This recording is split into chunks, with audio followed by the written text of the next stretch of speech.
présentation aussi? Ouais, ouais. Hop, et voici. Donc, comme je viens de vous le dire, le webinaire sera enregistré et sera mis en ligne ultérieurement. Pour ce qui est des questions, si vous en avez, vous pouvez les écrire directement dans le chat pendant la présentation. Et il y aura un moment dédié à la fin de la présentation pour répondre à toutes vos questions et à toutes vos interrogations. En attendant, on vous demande de garder vos microphones et votre caméra fermés pour maximiser la bande passante et permettre ainsi d'avoir que tout se passe bien. Quelques informations sur le point de contact national Santé France pour vous dire que nous sommes quatre, avec Vania qui est avec moi, qui est la coordinatrice du PCN Santé, également avec Roxane et Catherine et moi-même Kevin, nous sommes membres du coup du PCN Santé. Vous avez sur la droite quelques liens pour nous contacter directement, que ce soit par mail ou bien sur notre profil LinkedIn pour avoir les dernières news, les dernières actualités du PCN Santé, également un accès à notre liste de diffusion, à notre newsletter dans laquelle nous relayons beaucoup d'informations. On en reparlera à la fin de la présentation, mais vous avez déjà ici avec le QR code quelques informations complémentaires.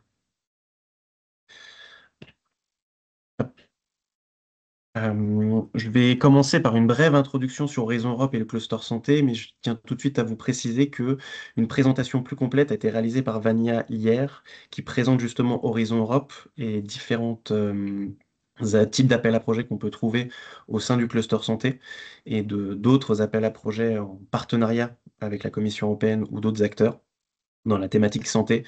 Donc, je vous invite à consulter ce webinaire et ces slides ultérieurement sur le site de la Commission européenne de la page santé du cluster santé. Vous aurez le lien ultérieurement pour y accéder. Pour vous dire tout simplement qu'Horizon Europe, c'est le 9e programme cadre de la recherche et l'innovation, qui a débuté en 2021 et qui courra jusqu'à 2027, qui va faciliter la collaboration et renforcera l'impact de la recherche et l'innovation. Comment? En favorisant la création, la diffusion plus large de l'excellence scientifique, des connaissances, des technologies d'excellence. Et on a un peu moins de 96 milliards d'euros à disposition pour des actions de recherche et d'innovation. Au sein de ce programme cadre qui fonctionne en différents piliers, on va retrouver de nombreux appels à projets. Nous, aujourd'hui, on va s'intéresser principalement sur le cluster santé du pilier 2, mais à noter qu'il peut y avoir aussi d'autres opportunités de financement en santé dans d'autres piliers que vous pouvez consulter ultérieurement. Petit point rapide sur les conditions de participation au sein de ces appels à projets qu'on retrouve dans le cluster santé. On va principalement retrouver des projets collaboratifs. Qu'est-ce qu'on entend par projet collaboratif? On entend un consortium de différents partenaires qui vont se mener pour mener à bien un projet multidisciplinaire de recherche, de développement, avec un impact à la fois sociétal, au bénéfice du citoyen et des patients, mais également économique sur les systèmes de santé. En termes de composition d'un consortium, on va retrouver un coordinateur qui va être le principal interlocuteur avec la Commission européenne et s'assurer du bon déroulé du projet, euh, du suivi de celui-ci, la publication des livrables et permettre l'interaction aussi entre les partenaires. Et les partenaires sont les autres bénéficiaires du projet qui sont, eux, responsables d'une activité ou d'un work package. En règle générale, dans ces projets collaboratifs, on va retrouver entre 5 et 20 partenaires autour de la table. Le budget par projet va varier en fonction de l'appel à projet, en fonction du projet qui va être mis en avant, mais souvent on a des budgets autour de 3 jusqu'à 17 millions d'euros. La durée, quant à elle, reste toujours autour de 4-5 ans en général. Par contre, pour ce qui est du ticket moyen, ça va vraiment varier en fonction de la taille du consortium et aussi du type d'activité que vous allez avoir. Donc, il est assez difficile de pouvoir donner un chiffre de ticket moyen. Cela vraiment va être déterminé au cas par cas. En termes d'actions financées par la Commission européenne, on va retrouver trois grands types.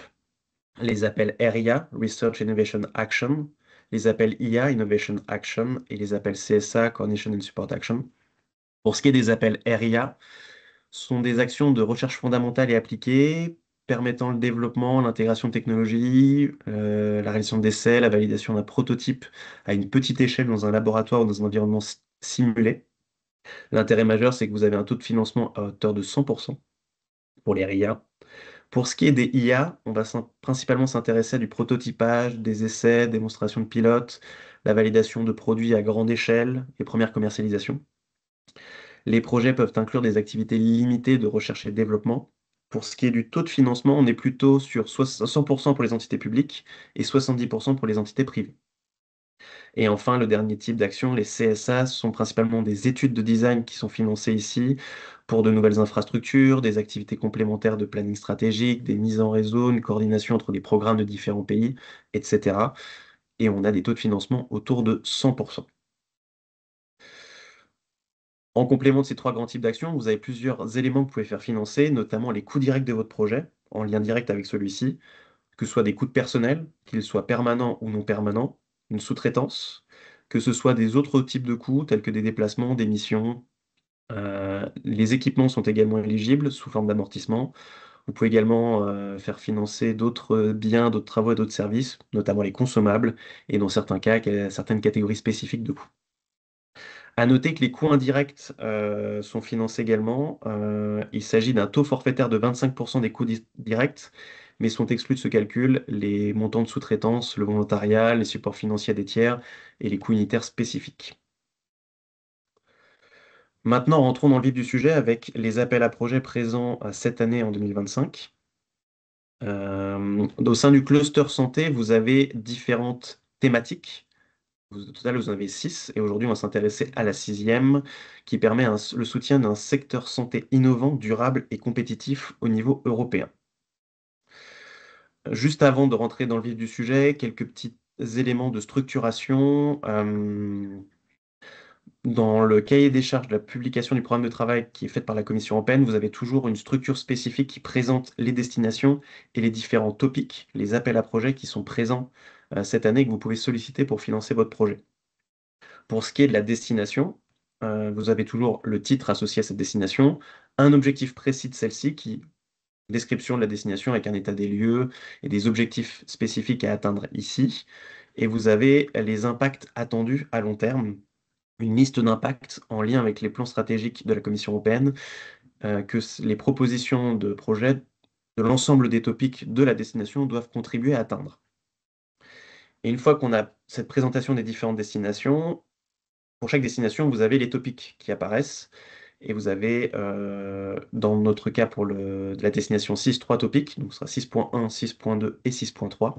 Et vous avez toujours, associé au titre du topic, un objectif précis qui va décrire ce topic, décrire cet appel à projet, avec un état des lieux et les objectifs à atteindre, les résultats attendus, expected outcomes, au cours du projet soumis, en réponse à cet appel à projet, à ce topic, et comment ces résultats contribuent au projet, à destination, à court et moyen terme, et en scope, un périmètre d'action des différentes propositions soumises dans le cadre de ce topic. Donc on va toujours retrouver cette structure, et au fil de la présentation, vous allez voir, on va toujours regarder les objectifs, les expected outcomes et les scopes pour chaque topic.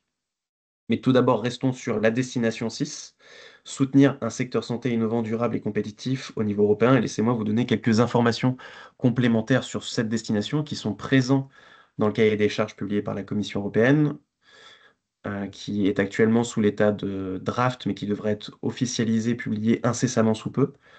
Il devrait être publié à la mi-mai, donc la date approche.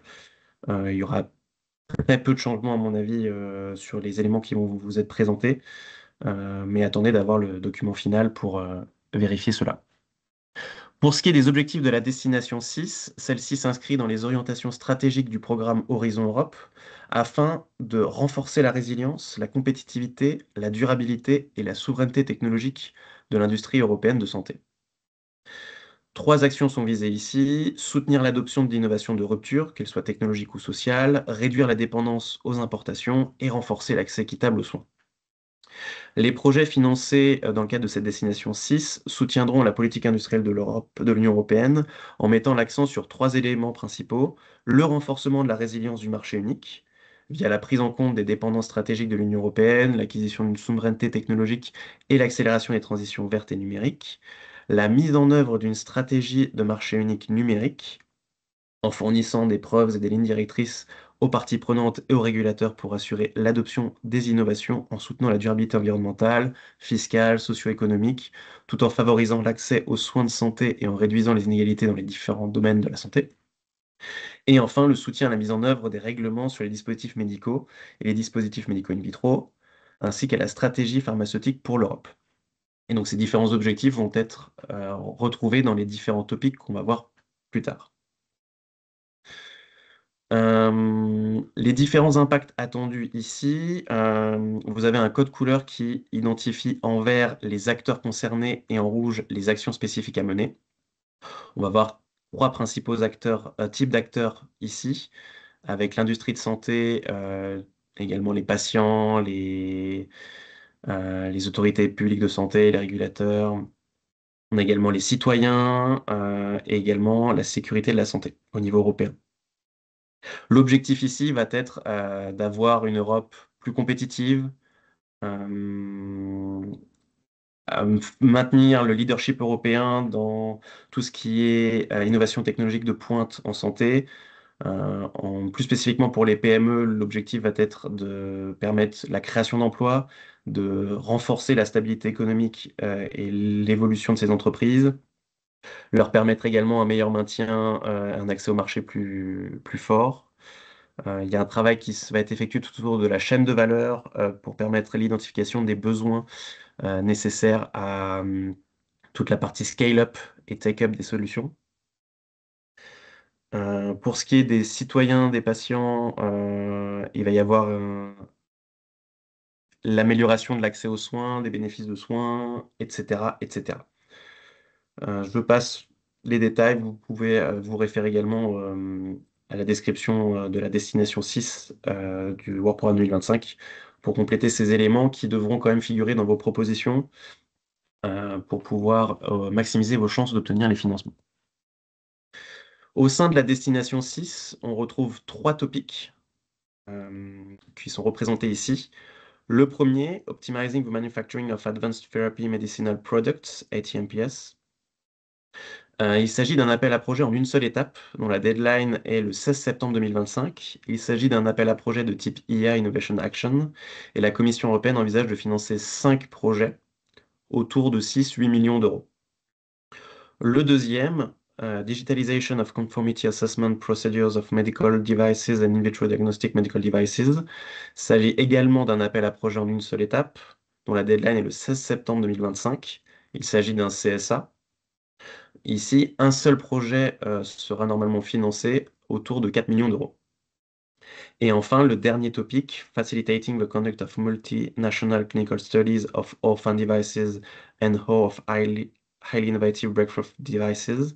Il s'agit d'un appel à projet en deux étapes. La première date de soumission pour la Step 1, c'est le 16 septembre 2025. La deuxième étape sera relevée le 16 avril 2026. Il s'agit d'un appel à projet de type RIA. Et ici, 5 projets seront normalement financés par la Commission européenne à hauteur de 6-8 millions d'euros. Rentrons maintenant dans le vif du sujet avec le premier topic, Optimizing the Manufacturing of Advanced Therapy Medicinal Products. Et je voudrais commencer par donner quelques informations sur les objectifs spécifiques de ce topic.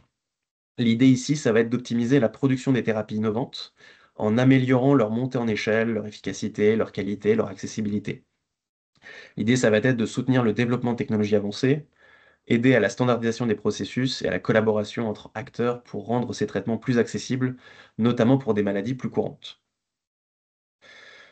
Pour ce qui est des résultats attendus, les propositions soumises dans ce topic vont devoir répondre à la plupart des éléments suivants. On a toujours ce fameux code couleur avec en vert identifier les acteurs et en rouge les actions. Et on voit qu'ici, l'idée, ça va être de aider à supporter la robustesse et améliorer la rapidité d'exécution, développement des euh, produits de la production des thérapies innovantes, améliorer des procédures de production en incluant des solutions d'intelligence artificielle, des outils analytiques, des méthodes, euh, permettre un meilleur accès de ces ATMP aux healthcare providers, aux chercheurs, aux patients, permettre aux compagnies d'avoir un meilleur accès au marché dans ce champ compétitif des ATMP, manufacturing, et également pour l'Union européenne de permettre la mise en place de fondations, de centres académiques d'excellence dans ce topic spécifique des ATMPs. Pour ce qui est du scope, du champ d'action, les propositions devront traiter l'ensemble des aspects suivants mentionnés dans dans le cahier des charges du programme 2025. Donc, je vous ai mis ici un copier-coller des éléments présents dans la proposition en mettant en avant certains aspects clés, mais vous devez prendre en considération l'ensemble des points cités dans la proposition, le cahier des charges, pardon. L'idée, c'est d'améliorer et de renforcer le design des procédures de production des ATMP, notamment en explorant le potentiel de plateformes technologiques de production, quality control, de tests cliniques ou non cliniques, penser à l'intégration d'intelligence artificielle ou de la robotique, de solutions digitales, d'automatisation, pour renforcer cette production.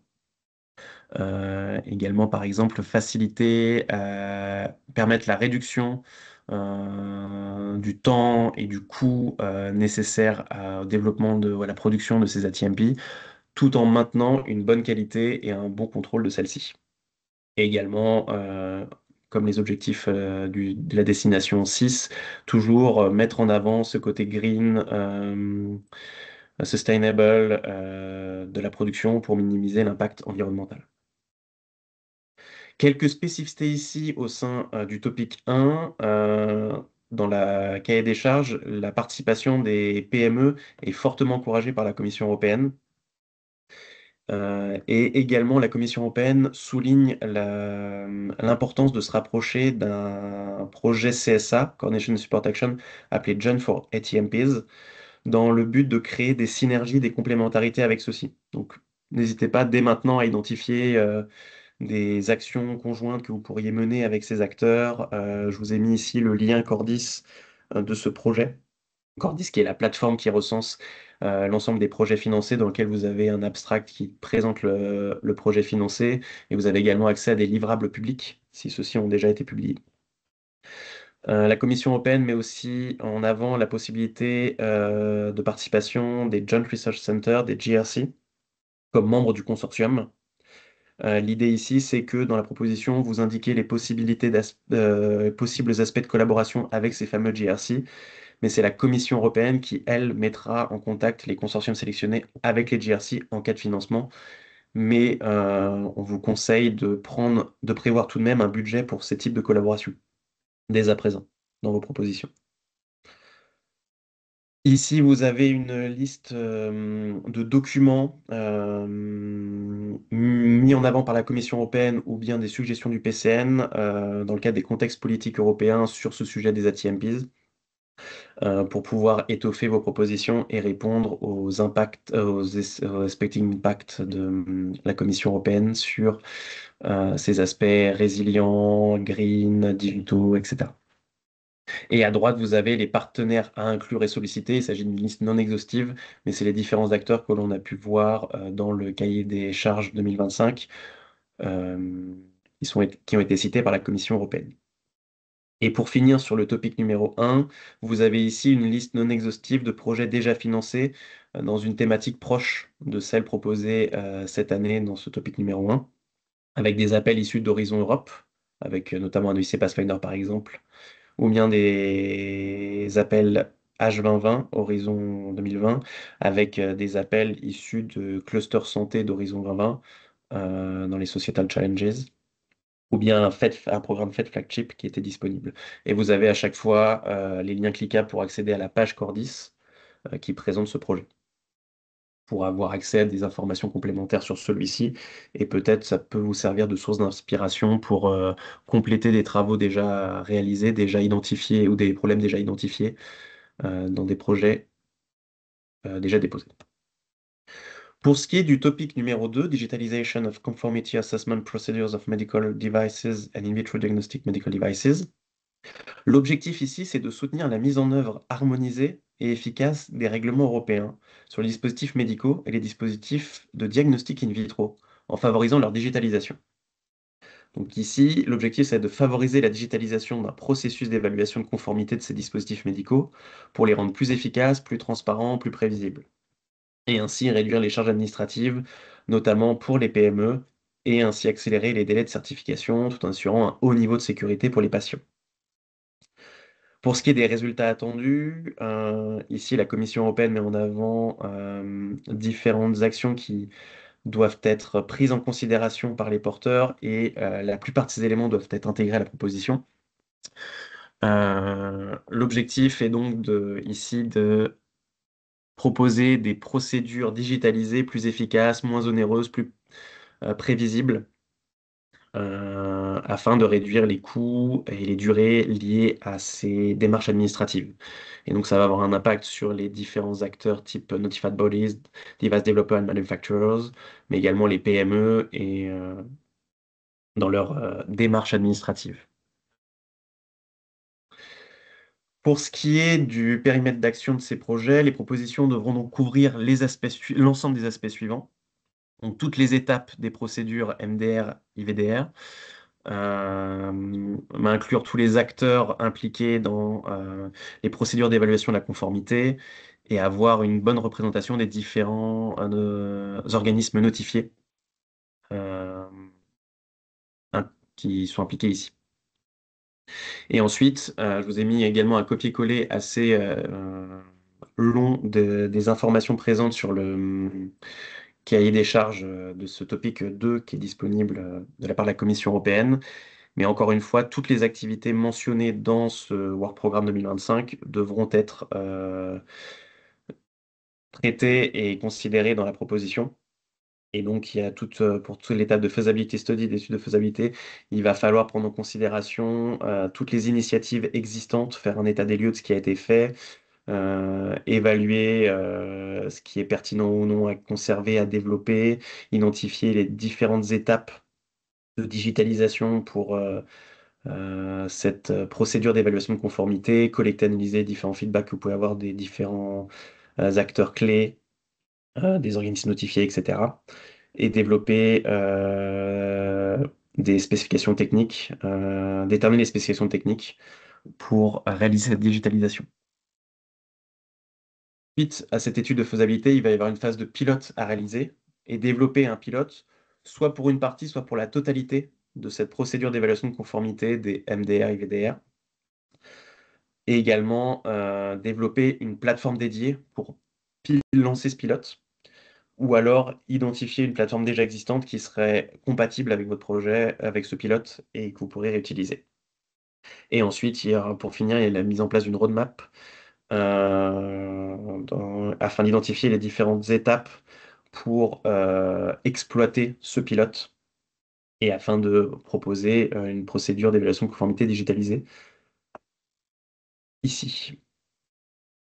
Je vous ai remis ici les documents complémentaires que vous retrouvez en bas de page dans le Work Programme 2025 sur ce topic numéro 2. Et je vous ai encore une fois mis les partenaires à inclure ou à solliciter en fonction des différents acteurs qu'on a pu voir ici. À noter encore une fois que cette liste non exhaustive et que si vous identifiez des acteurs pertinents qui peuvent renforcer votre proposition, ne pas hésiter à les solliciter. Et enfin, pour finir, un exemple de projet déjà financé, ici sous Horizon Europe, sous Horizon 2020, des projets soit issus du cluster santé sous Horizon Europe, ou bien Industrial Leadership ICT sous H2020, et vous avez encore une fois les liens cliquables pour accéder au descriptif de ces propositions, de ces projets financés. Pardon. Pour finir sur le dernier topic, Facilitating the conduct of multinational clinical studies of orphan devices and/or of highly innovative breakthrough devices, l'objectif ici, c'est de soutenir des études cliniques multinationales sur des dispositifs médicaux orphelins ou innovants, incluant des technologies numériques et de l'intelligence artificielle. L'idée majeure, c'est de combler le manque de données cliniques pour ces dispositifs, souvent destinés à des maladies rares ou à des besoins médicaux non satisfaits, et de garantir leur sécurité et l'efficacité malgré des défis liés à la faible disponibilité des patients et aux disparités entre pays. Pour ce qui est des résultats attendus, encore une fois, la Commission européenne demande de traiter une majorité des éléments suivants, avec différents acteurs identifiés, des healthcare providers, des développeurs et des fabricants, des patients et des compagnies. Pour ce qui est des entreprises, l'idée c'est qu'elles aient un meilleur accès au marché. Pour ce qui est des patients, c'est qu'elles puissent bénéficier de nouveaux traitements, nouveaux développements, de nouvelles études et l'utilisation de ces orphan devices pour faciliter leur traitement. Pour ce qui est des fabricants et des développeurs, l'idée c'est d'obtenir des données scientifiques, des preuves scientifiques tangibles dans lesquelles ils pourront se servir pour investiguer. Et pour les healthcare providers, c'est d'améliorer leur expérience.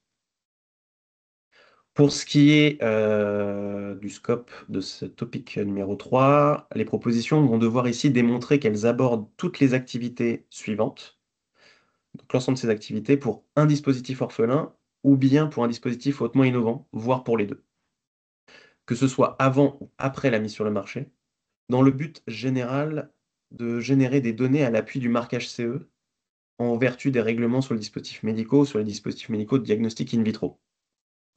Et donc ici, on va avoir tout ce qui concerne le design et la réalisation de multinational clinical studies. Vous avez également une part importante sur les bénéfices cliniques potentiels pour les patients et les healthcare providers à mettre en avant, l'implication de patients, d'associations de patients, de professionnels de santé est primordiale dans le cadre du design de l'étude clinique associée. Identifier les bonnes pratiques et les expériences permettant de collecter, de compiler différentes données utiles ici. Et il peut y avoir également le développement d'une stratégie de régulation et un plan d'engagement pour générer encore une fois des preuves, des évidences, des preuves scientifiques que cela fonctionne et interact. Voilà. Pour ce qui est des spécificités ici, dans le cadre de ce topic numéro 3, euh, les déposants vont devoir apporter des détails spécifiques dans le cadre de leur essai clinique. Il y a une annexe spécifique qu'il vous faudra remplir pour pouvoir euh, pour compléter votre proposition. Pour ce qui est des dispositifs orphelins ou des dispositifs innovants liés à des maladies rares, la Commission européenne a mis en avant un programme cofondé par la Commission européenne avec le programme EU for Health intitulé European Rare Disease Research Alliance. Et l'idée ici est de mettre en avant une synergie possible et un rapprochement avec cette alliance afin de mutualiser les efforts et de permettre une complémentarité entre les différentes actions. Encore une fois, la participation de PME est fortement encouragée par la Commission européenne et comme vu précédemment pour le topic numéro 1, les Joint Research Centers peuvent participer, les GRC peuvent participer dans le consortium. Et encore une fois, vous devez clairement indiquer dans votre proposition les possibles aspects de collaboration avec ces GRC et c'est la Commission européenne qui vous mettra en relation une fois financé, mais prévoir le budget pour cette collaboration. Pour ce qui est du contexte politique européen, je vous ai remis ici les différents documents en pied de page, les documents annexes qui pourront vous servir pour la préparation et l'élaboration de votre proposition. Et encore une fois, les différents partenaires à inclure, à solliciter en fonction des différents éléments présents dans le Work Programme et des acteurs identifiés. Liste non exhaustive. Pour finir, vous trouverez ici un exemple de projet déjà financé, encore une fois une liste non exhaustive, sous Horizon Europe et Horizon 2020. Sous Horizon Europe, vous avez un EIC Transition Challenge. Et sous Horizon 2020, vous avez des appels du cluster santé Societal Challenges, deux projets du Societal Challenges.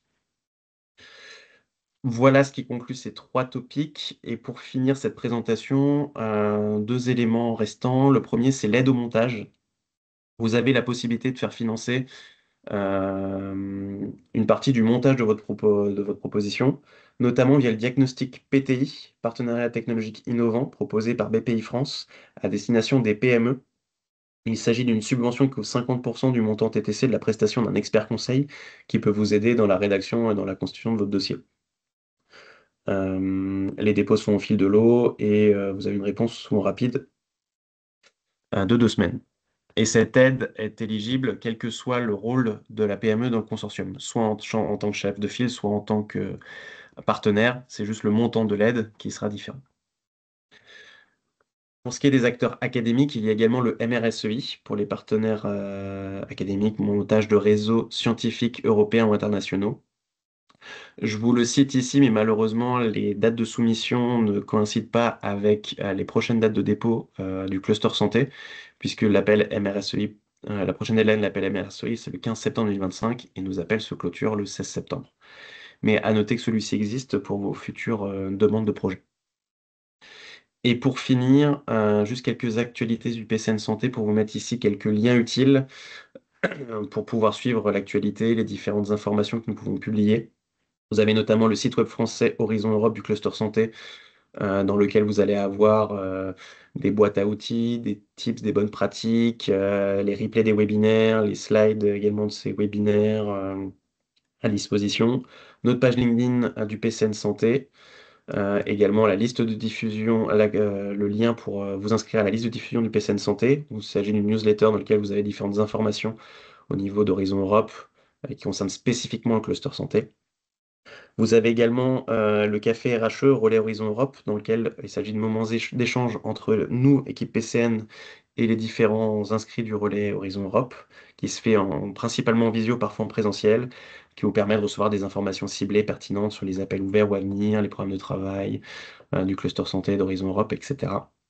Et vous avez, pour finir, notre adresse mail du PCN Santé pour nous envoyer toutes questions si vous en avez ultérieurement après cette présentation. Euh, mais nous sommes à votre disposition pour répondre dès maintenant aux questions que vous avez pu mettre dans le chat ou bien que vous êtes en train de vous poser suite à cette présentation. Merci de votre attention. Merci Kevin, merci à tous. Je ne vois pas de questions dans le chat. Est-ce que quelqu'un a envie de parler? Est-ce que vous aurez des questions? De toute façon, comme Kevin a dit, en fait, nous allons partager ces replays et la présentation euh, à la fin du webinaire. Je pense que ça va être en ligne cette semaine.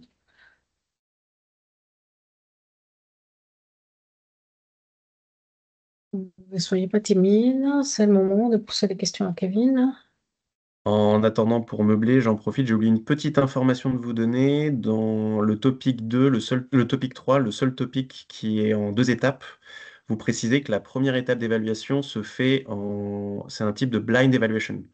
Donc du coup, il faudra juste, dans le cadre de la préparation de votre proposition, bien faire attention à ce qu'on ne puisse pas identifier les partenaires et les membres du consortium, euh, puisqu'il est clairement demandé par la Commission européenne d'avoir une proposition entre guillemets anonymisée.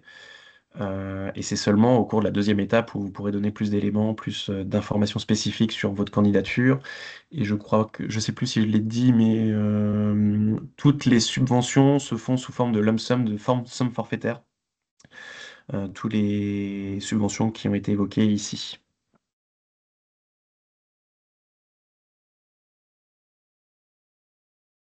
Et oui, peut-être une question, Kevin. Pouvez-vous approfondir sur l'amortissement des équipements? Euh, Si je ne me trompe pas, je crois qu'il y a des documents spécifiques de la part des PCN juridiques et financiers sur le site web. Mais en quelques mots, lorsque vous achetez une machine pour un projet européen, vous ne pouvez pas mettre le montant d'achat comme justificatif dans la proposition, mais vous allez devoir estimer la durée d'amortissement de votre machine et mettre le montant amorti sur 5 ans ou sur 10 ans, par exemple. Et c'est seules les 5 premières années du projet qui vont être financées. Euh, J'essaierai de retrouver le document en question qui explicite clairement cela avec un calcul spécifique de la part de la Commission européenne. Je sais en tout cas que c'est clairement identifié dans un des documents officiels de la Commission européenne. Lorsque vous êtes lauréat, il précise aussi les règles. Il faut juste que je vous retrouve le calcul, mais en tout cas, vous pouvez pas clairement dire j'achète une machine à 10 000 € et du coup, je vais me faire financer 10 000 € par la Commission européenne. La Commission européenne ne remboursera que la durée d'utilisation de la machine, on va dire. Si vous l'utilisez pendant 5 ans et que le projet est amorti sur 10 ans, vous pourrez faire financer que ces 5 premières années d'utilisation.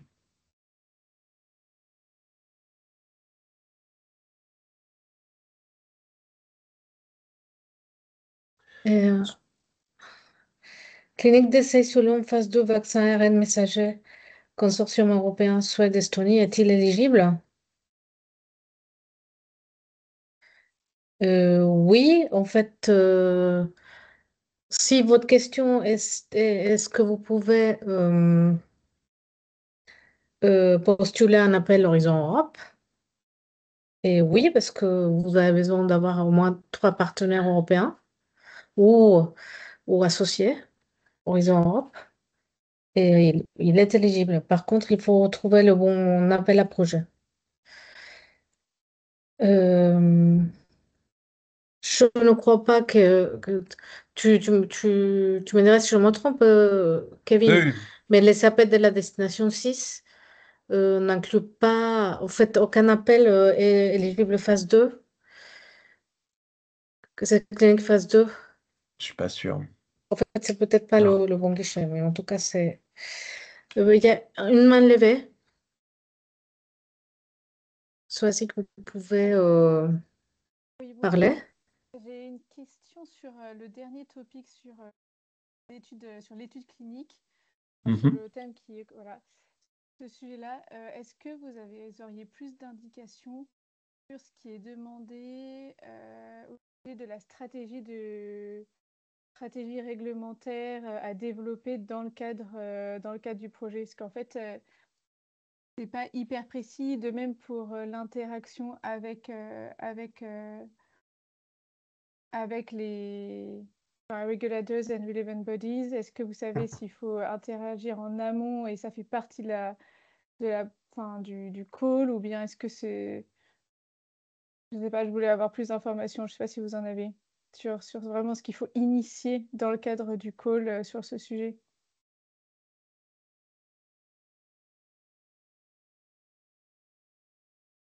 Mais à l'heure actuelle, en tout cas, on n'a que à notre disposition ce qui a été publié par la Commission européenne et on attend encore d'avoir les premiers webinaires de la part de la Commission européenne pour avoir plus d'éléments spécifiques au-delà de ce qui est présenté dans le Work Programme, pour avoir des informations plus spécifiques sur les éléments. À l'heure actuelle, je n'en aurais pas spécialement.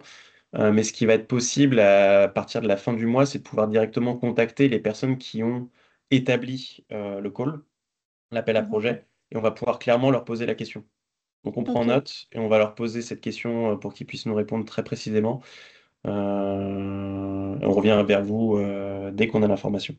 ok, merci beaucoup. Et j'ai une seconde question, parce que j'ai pas écouté le début du webinaire sur le sujet de The Joint Research Center. Est-ce que vous pouvez repréciser quel est leur rôle? Alors, je récupère mes notes. Moi, je peux peut-être répondre. Vas-y. En fait, le Joint Center est financé par la Commission européenne. Ils sont des structures, en fait, des infrastructures qui permettent de valider des choses. En fait, ça dépend beaucoup des sujets. Il y a beaucoup de structures qui valident ou par exemple, quand vous allez faire un test alternatif au test animaux, valider ça réglementairement, je veux dire, dans un modèle cellulaire. Vous devez passer, par exemple, par le John Research Center. C'est un exemple, hein, mais il y a plein d'exemples comme ça. Et quand la commission mentionne le GRC dans les appels à projets, ça veut dire qu'il a identifié déjà une infrastructure dans le GRC qui pourra vous aider à développer ce projet. Soit vous pouvez contacter directement le GRC si vous connaissez déjà, Mhm. mais il n'y a pas beaucoup d'informations, je suis d'accord avec vous.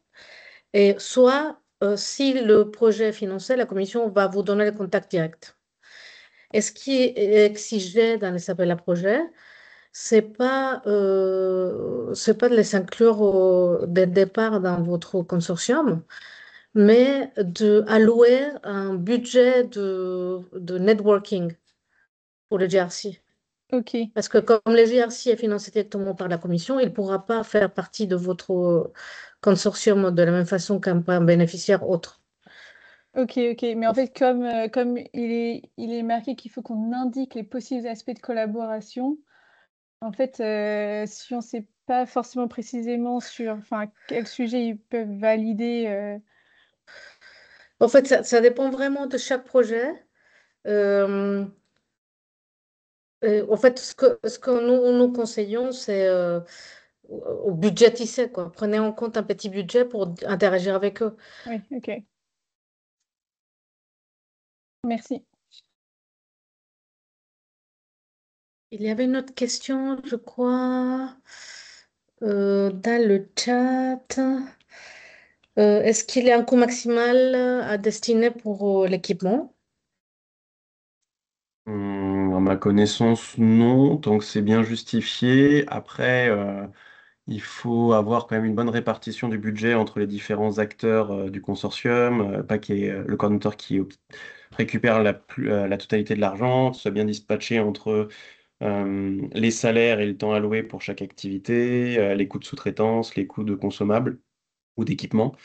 Mais si vous avez besoin d'acheter des machines onéreuses dans le cadre du projet et que c'est justifié, il n'y a pas spécialement de problème et il n'y a pas de coût maximal. Il faudra juste justifier de l'utilisation et de ce montant élevé.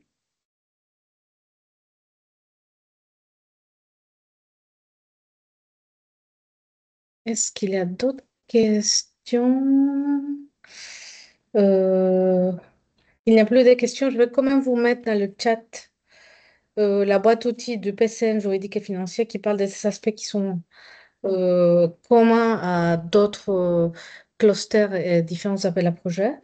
Et ça va vous donner quelques éléments pour des réponses à vos questions sur les financements, sur l'équipement. Est-ce qu'il y a une autre question? Je sais que vous avez une main levée. Est-ce que c'est la même? En fait, c'est une ancienne ou... Ah oui, merci.